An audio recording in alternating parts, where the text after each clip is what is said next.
Vous avez été plus d'une centaine venus communier avec lui sur cette scène devenue mythique. C'est le grand mal.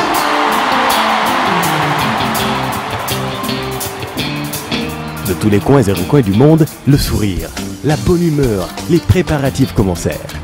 Les tailleurs se mirent à coudre les plus beaux bobos. Lors des bijoutiers reprirent à couler pour le bonheur des belles dames africaines.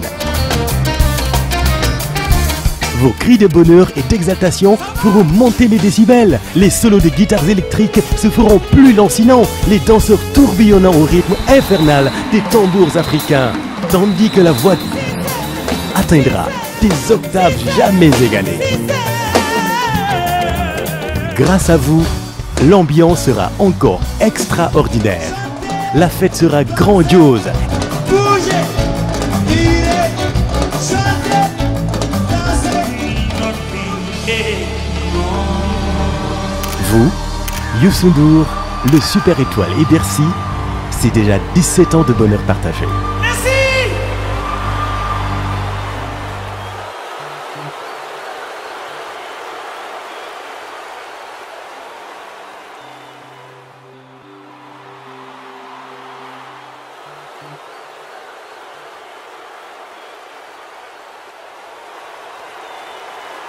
Ça, c'est Youssou N'Dour. ndorteelu xibaar yi feebar bi feeñ ci réew mi am nañu ci gan docteur Abdoulaye Bousso jiite centre des opérations d'urgence sanitaire docteur Madelo nuyu la. ay nuyu rafetlu teewaay bi ak disponibilité li ko waral dengue mi ñu ni feeñ na ci réew mi Louga di gox bi ñu ca tuddoon premier cas bi kañ la woon ak waxtu wi fan lañ toll yan gox lañu laal. waaw fi mu nekk nii effectivement am nañu benn épidémie bu dengue bu nekk ci région de Louga ñi ngi ci fanweer ak juróom benni cas moment bi mu lay wax tey nii 36 cas la ñu am au niveau de la région de Louga et ñi ngi ci commune Louga ak ci commune Dara sur les 36 fanweer ak ñeenti c'est dans la commune de Louga ñaar yi nekk ci commune de Dara feebar mi ngi tàmbalee ci premier cas yi ñu ngi ko am fin octobre en fait la ñu prélevé mais ñi ngi def diagnostic bi ci début octobre la ñu commencé am cas bi nu ñu ko amee mooy dañu am benn site sentinelle foofu benn site boo xam ne site de surveillance la au niveau de Louga poste de santé de Santhiaba boo xam ne Institut Pasteur moo koy gérer foofu ba nga xam ne bu ñu amee ay yenn feebar yi ay en tout cas bu ñu xalaatee ni lii feebar bu genre bi la surtout arbovirose yi dañ leen di prélever yóbbu leen foofu analyser donc bi ñu leen analyser nag la ñu trouvé feebar bi donc actuellement mi ngi ci Louga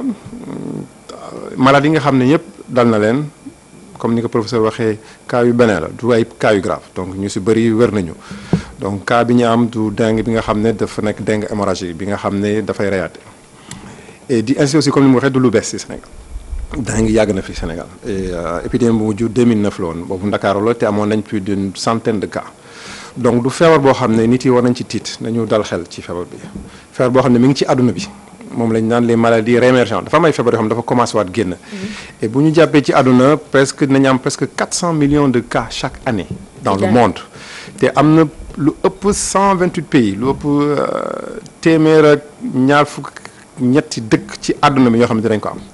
donc feebar bu am la. mais jamono ji diggante Louga ak Daara Jolof rek la yam. fi mu nekk nii foofu la am et damay aussi taxaw ci information bi nga xam ne moo jàll ci presse parce que même ci réseaux sociaux yi ñu ngi ciy wax naan Dakar dafa am 60 dafa am juróom-benn fukki cas li ma mën a wax mooy Dakar amul benn cas bu fi am au moment bi may wax nii les seuls cas yi ñu am si dans la région de Diourbel la région de Louga commune de Dara. Et que information bi ñu divulgué c'est une information qui date de 2009. mooy épidémie bi amoon boobu moo amoon cas parce que Dakar amoon na fa lu ëpp téeméeri cas et surtout di soññ surtout taskatu xibaar yi que bu ñu soxla information nañu ñëw au niveau du ministère de la santé parce que aujourd'hui ministre de la santé Abdoulaye Diouf Sarr jox nañu ndigal pour ñu communiquer ministère de la santé génn na ay communiqué donc amuñu problème pour joxe l'information et la bonne information parce que aussi li bu ñu ko defee dafay am leneen lu muy indi ci dëkk bi parce que ñun depuis ce matin suñu naataangoo yeneen dëkk ñi ñuy woo naa ñu mais yéen seen dëkk boobu la ma fa xew Dakar il paraît que dafa am. est-ce que communication bi ci loolu wàllu woowu docteur xawul yéex pourquoi pas dès les premiers cas. non on l'a fait c'est-à-dire amul yéexul parce que information bi ñu koy joxe kenn yëgu ko woon donc amuñu woon problème dès que l'information a été consolidée yóbbu nañu équipe communiqué nañ donc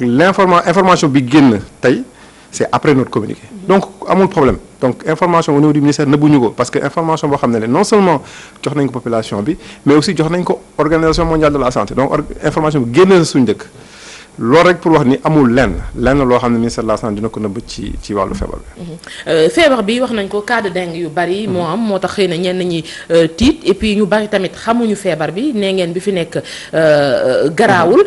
mais ci wàllu ñàkk garaaw boobu tamit dalul xel parce que yenn xeetu feebar yi ci ko xamul ak Sénégal ni ñu tàmm doxalee yenn garab yi ñu ni bu la dalee waroo ko jël ndax mën na indi leneen yan information nga. c'est que comme effectivement feebar la amul feebar boo xam ne nañ ko négligé en tout cas. ñun au niveau du ministère de la santé donc comme grippe lay nekk mais li ñuy wax rek mooy c'est que juste nit yi bañ a paniquer parce que lu fi am la te forme fi nekk grawul et te li am solo mooy que nit yi bu leen amee dara leen bu ñu amee yëg-yëg seen yaram en tout cas wàllu sibiru temps yi sibiru bëri na un peu si dëkk bi ñu dem hôpital ñu seet leen parce que faj bi aussi danañ ko mën a faj sans mu am benn complication donc bu ñu am xel ñaar parce que dafa nekk feebar yoo xam ne mënuñu ne Sénégal du ko am fi nekk nii ci wàllu monde ñu naan le monde. mais face à quel signe parce que xam nga. non signe yi c'est diggante sibiru bi dengue bi sibiru bi grippe bi am na mandarga yu ñu. non ñun lu ñu jàpp mooy ku am sibiru rek tamal ñu xool la au niveau de l'hôpital parce que aujourd'hui comme ni ñu waxee signes yi effectivement comme signe sibiru mais da ngay am ay sa yax yi day métti mën nga am ay métti ci bët mën nga am ay problème mu saignement ci yaram bi donc dafa nekk loo xam ne du amul signe bu particulier comme sibiru la. donc ndigal bi mooy ku am symptôme boo xam ne am nga sa yaram mi ngi tàng yaa ngi am signe sibiru bi muy persiste bi demal centre de santé demal hôpital ñu seet la ñu defal la prélèvement yi defal analyse jox la garab yi parce que garab yi aussi c'est à peu près les mêmes traitements parce que amul garab boo xam ne mooy rey virus bi mais day def lu ñu naan traitement symptomatique donc signes yi lay faj donc traitement bi benn la mais li am solo mooy surtout ñu mun def prélèvement ba ñu permettre ñun ñu xam ni jàngor bi la parce que loolu daf ñuy dimbali pour ñu mën a traiter feebar parce que feebar bi ni ñu koy traiter mooy ñu rey yoo bi foofu la ñuy arrêter feebar bi te loolu la ñu tàmbali ministère de la santé donc au niveau de Louga commune de Louga am na déjà ay poudre yu ñu fa def ak waa institut service national de l'hygiène war nañ ko def au niveau de Daara donc loolu mooy permettre bu ñu reyee yooyu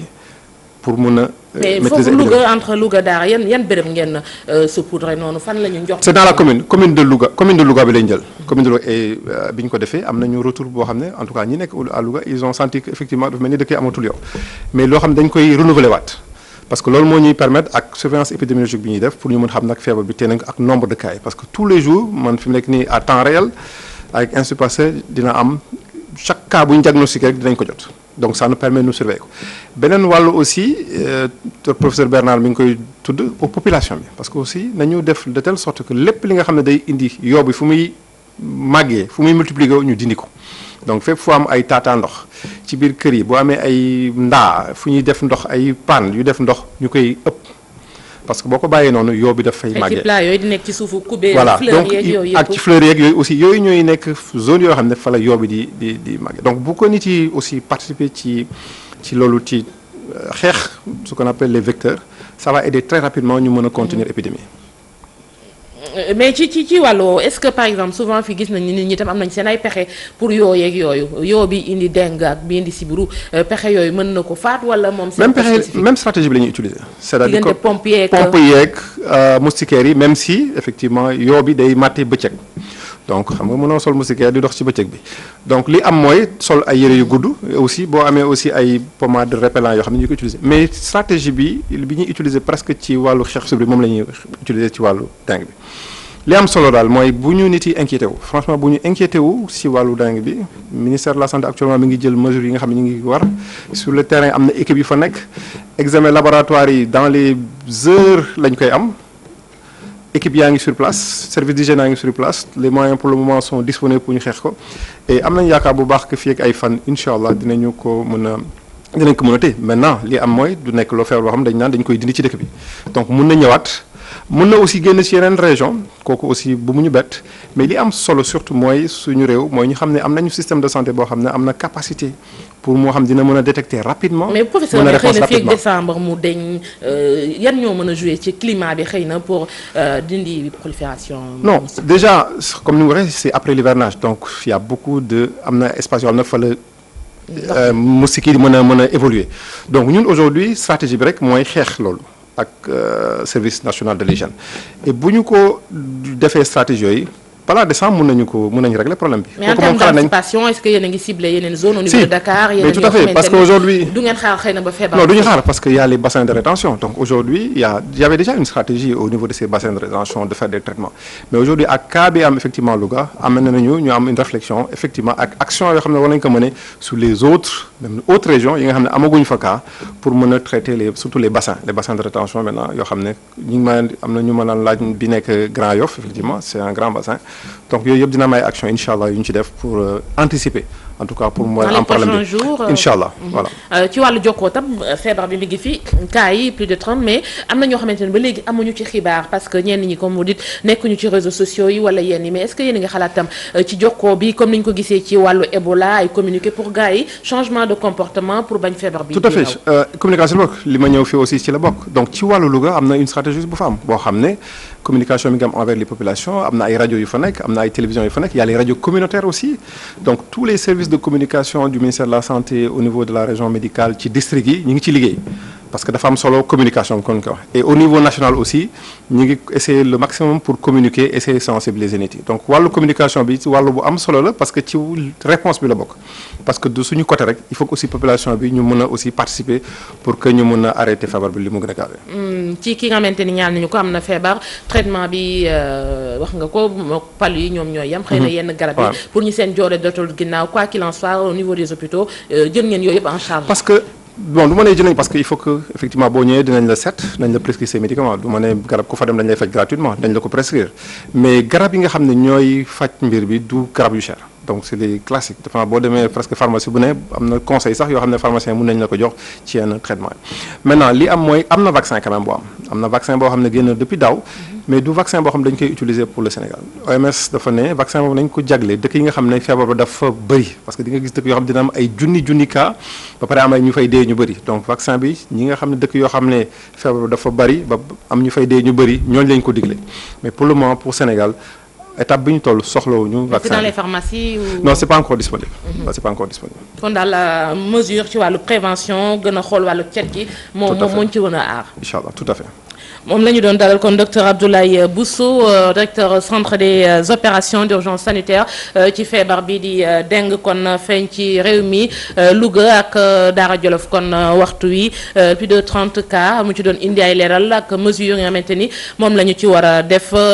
wér-gu-yaram am solo docteur kàddu gu mujj gi rek laata ngaa tàggatoo. waaw surtout di dalal xel nit yi man nee naa daal nañu am confiance suñu système de santé c'est vrai que fan yi coow li bëri woon na système de santé bi mais ñun ñi ciy liggéey xam nañu am nañu capacité boo xam ne bu ñu xoolee dëkk yu ñu wër am nañu capacité pour mën a xeex loolu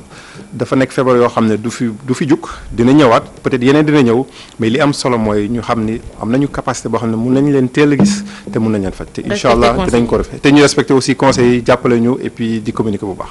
merci docteur Bousso kon gërëm ko ci teewaay bi doon indi ay leeral ni ñu ko waxee ci feebaru dengue boobu ak mesures yi ci sax maladie infectieuse yi tit bu ñu desee ci wàllu jàngoro bokk na ci